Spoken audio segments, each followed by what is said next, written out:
So I bought some Chinese capacitors off like AliExpress a while ago, and I haven't really had anything to use them for.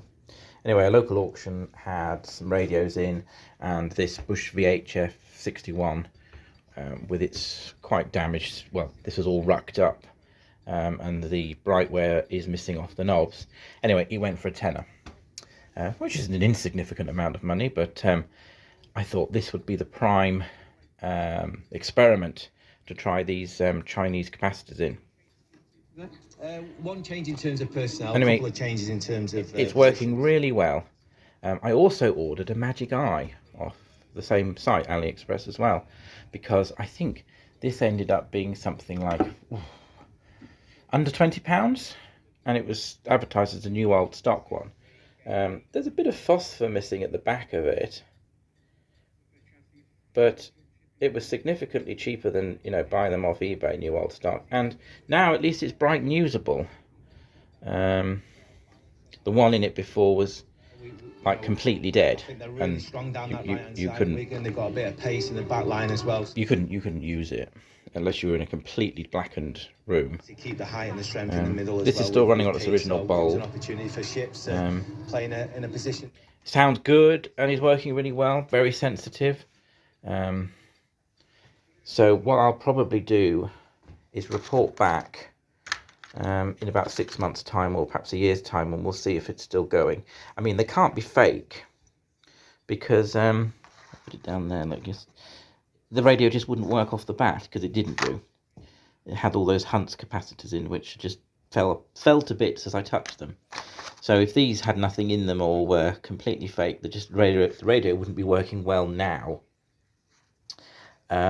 And they look okay. They're rated for 275 volts, and I suppose these are the I don't know what sort of thing are they, X2 rated, aren't they? So I just thought I'd give them a go, because they were cheap, really, and you got quite a lot of values. I mean, I'll end up using the 0.01s and the 0.001s probably quite quickly, because they're the more common values in radios. They're not, let's say, they're only rated at about 300 volts or 275 volts, so you know, they're not going to be usable for everything.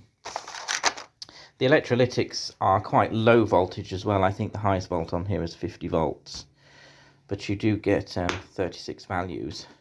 What I did is I cut them out. They've been stuck on because it was quite confusing to find them, because on some of the very small capacitors, they're quite hard to read. You'd like a magnifying glass, and it's the sort of same with these, really. Once you get to the little tiny ones, they can be a bit hard to read. But yeah, they're all in this radio, and I say this radio is working. Steve, playing it a bit fast and loose absolutely with the wood. Fine. Good.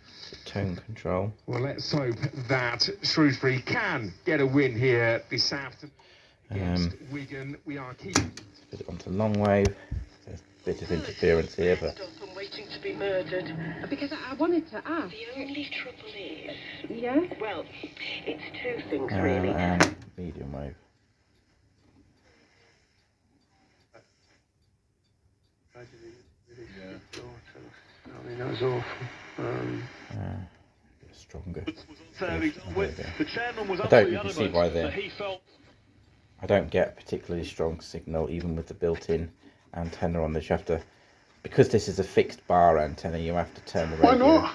Anyway. You've got good knowledge of the game. Yeah, but honestly, it's a stronger station. A bit non-confrontational. I think. So yes, it's got a Chinese Magic Eye.